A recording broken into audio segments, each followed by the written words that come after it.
Kita hidup di masa yang sangat sibuk, antara pekerjaan, keluarga, teman, dan drama sehari-hari yang mengelilingi kita. Tidak bisa kita pungkiri hal itu terlalu mudah mendistrak fokus kita. Terlalu sering kita membiarkan kekuatan luar ini mengambil kendali atas kehidupan kita. Tapi sebenarnya bukan dunia sih yang bergerak terlalu cepat. Pikiran kita aja yang bergerak terlalu cepat.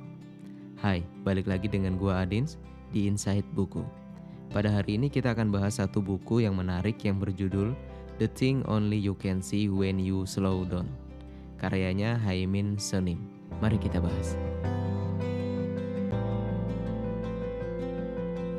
Seperti di awal gue udah bilang, terlalu sering emang kita membiarkan kekuatan luar ini mengambil kendali atas kehidupan kita. Tapi sebenarnya bukan dunia yang bergerak terlalu cepat, pikiran kita lah yang bergerak terlalu cepat. Kalau kita bisa memperlambat pikiran kita dan memberi diri kita ini ruang untuk bernafas, kita akan melihat kalau dunia juga ikutan melambat. Gak percaya? Cobain deh. Saat lo aktif dalam sebuah organisasi kampus misalnya, semua permasalahan yang ada di kampus pasti sedikit banyaknya lo juga ikutan pusing mikirin permasalahan tersebut. Entah itu masalah uang kemahasiswaan yang gak cair-cair, kegiatan mahasiswa yang berjalan gak sesuai rencana, pejabat kampus yang korupsi, sampai dosen yang pacaran sama gebetan lo. Kalau ini masalah pribadi sih ya. Tapi coba bandingin sama temen lo yang sama sekali gak aktif organisasi. Mungkin satu-satunya masalah yang dia punya cuma masalah tugas kuliah dan juga uang SPP yang udah kepake buat beli sepatu baru. Tapi emang sih semakin banyak tanggung jawab lo bisa semakin berkembang. Tapi ya disesuaikan juga ya sama kapasitas lo. Jadi penting banget buat lebih dulu mengenal diri kita sendiri. Buku Haemin Sunim ini sangat relevan untuk lo yang terlalu sibuk, suka overthinking terhadap kehidupan, dan juga buat lo yang perlu memiliki waktu untuk istirahat yang berkualitas. Saat aktivitas dan rutinitas sangat menyita waktu kita, maka kesibukan kadang menjadi sesuatu yang menyesakkan. Perasaan stres dan tertekan pun membuat kita kadang seakan kehilangan makna dalam menjalani hidup ini. Bila hal ini terjadi, salah satu cara yang bisa kita lakukan untuk kembali menenangkan diri kita adalah dengan mengambil jeda sejenak. Mengambil jeda dan juga mulai memperhatikan hal-hal yang ada di sekitar kita dengan cara yang lebih pelan. Update tentang informasi yang ada di luar ini emang bagus, bisa menambah banyak pengetahuan. Tapi ingat, nggak harus semua hal itu kita tahu. Bahkan ada hal-hal yang lebih baik kita ini nggak tahu. Ingat juga, nggak selamanya memiliki pengetahuan yang luas dan jauh itu lebih baik. Ada saatnya, kita hanya perlu mengetahui hal-hal yang ada di depan mata kita saja. Kalau kata Sunim, untuk menemukan kebahagiaan, kita tidak harus berusaha keras sampai harus mencarinya di tempat yang jauh. Namun, nikmatilah momen-momen sekarang ini dan carilah humor dalam hidup kita. Dengan humor, hidup terasa ringan dan juga menyenangkan. Dan tawa selalu membuat orang lain ini merasakan kehangatan dan kebahagiaan. Gue pernah melihat postingan temen gue yang bilang, percuma nongkrong bareng kalau ketawanya sama HP.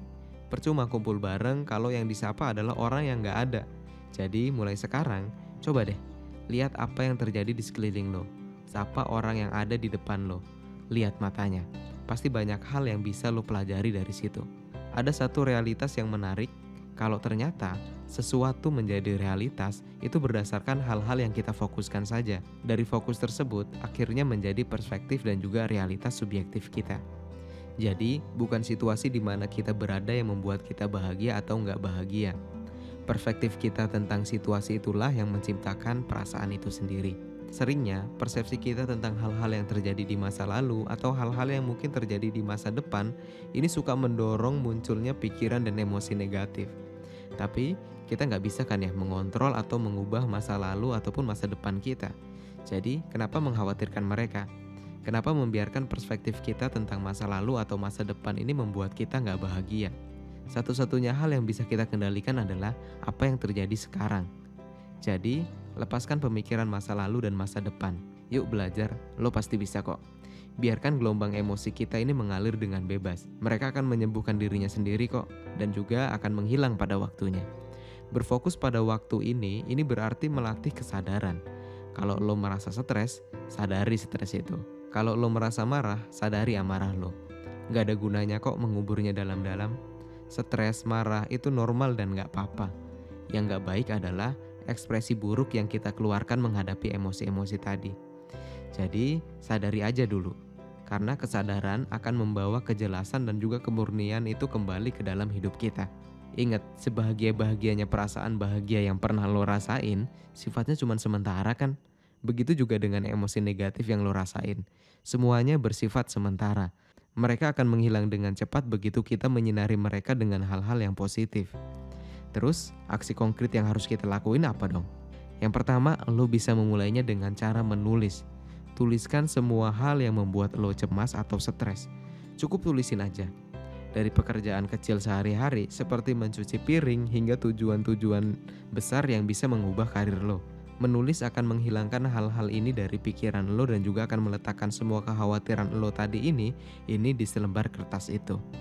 Setelah lo menuliskannya, pergilah ke tempat tidur dan tidur. Besok, insya Allah, lo pasti merasa lebih baik dan bisa mulai mengatasinya satu persatu. Amin. Gue doain ya. Selanjutnya, mencari arti untuk hidup. Kita semua mau hidup yang memiliki arti kan ya? Tetapi terlalu sering kita mencarinya di luar diri dari diri kita. Waktu lo merenungkan hidup lo, biasanya lo cuma berfokus pada hal-hal yang tinggi-tinggi aja atau pada hal yang rendah-rendah aja. Fokusnya hanya pada sisi-sisi yang memiliki titik ekstrim. Jarang dari kita memperhatikan apa yang terjadi di kehidupan sehari-hari yang kita anggap sepele.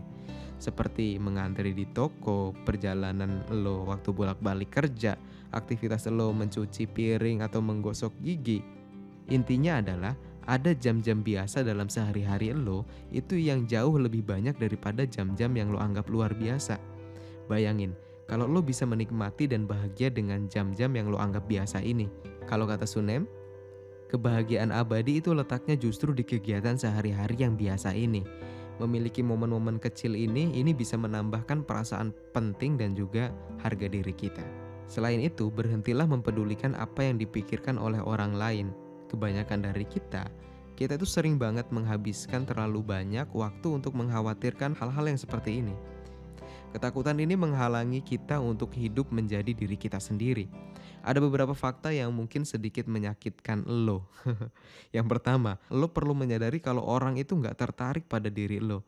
Nggak sama seperti apa yang lo pikirin selama ini. Ingat nggak lo, apa yang dikenakan sahabat lo minggu lalu? Atau apa yang pasangan lo pesen waktu terakhir kali lo pergi makan malam bareng gitu? Nggak inget kan ya? Pasti kebanyakan dari kita nggak inget. Kita terlalu sering memikirkan bagaimana nanti orang lain itu melihat kita. Melihat cara berpakaian kita, melihat gaya rambut kita, bahkan sampai hal-hal detail lainnya. Seakan-akan mereka akan benar-benar memperhatikannya gitu. Padahal bisa jadi mereka biasa aja.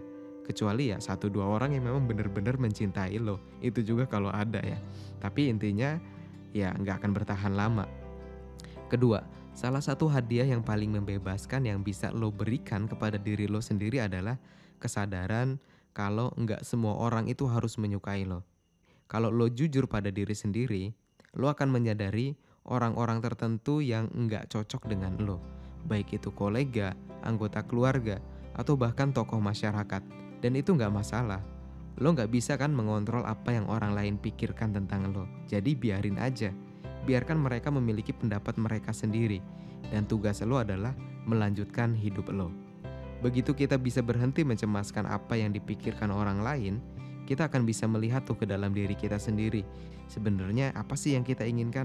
Sebenarnya apa sih yang harus kita lakukan? Dan lain sebagainya. Sehingga kita tidak lagi terjebak pada aktivitas-aktivitas yang hanya sekedar untuk memuaskan keinginan orang lain aja.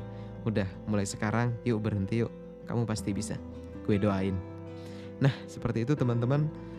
Hasil dari insight buku yang saya dapat dari The Thing Only You Can See When You Slow Down, karyanya Hae-min Sunim. Jadi silahkan buat teman-teman kalau misalnya pingin dapat insight yang lebih banyak lagi, silahkan baca sendiri. Dan kalau kalian suka dengan konten ini, silahkan klik like, komen, dan subscribe ya. Gue pingin banget dengar komen dari teman-teman semuanya. Oke, terima kasih. Akhirul kalam, wabillahi taufik walhidayah. Assalamualaikum warahmatullahi wabarakatuh. Bye-bye.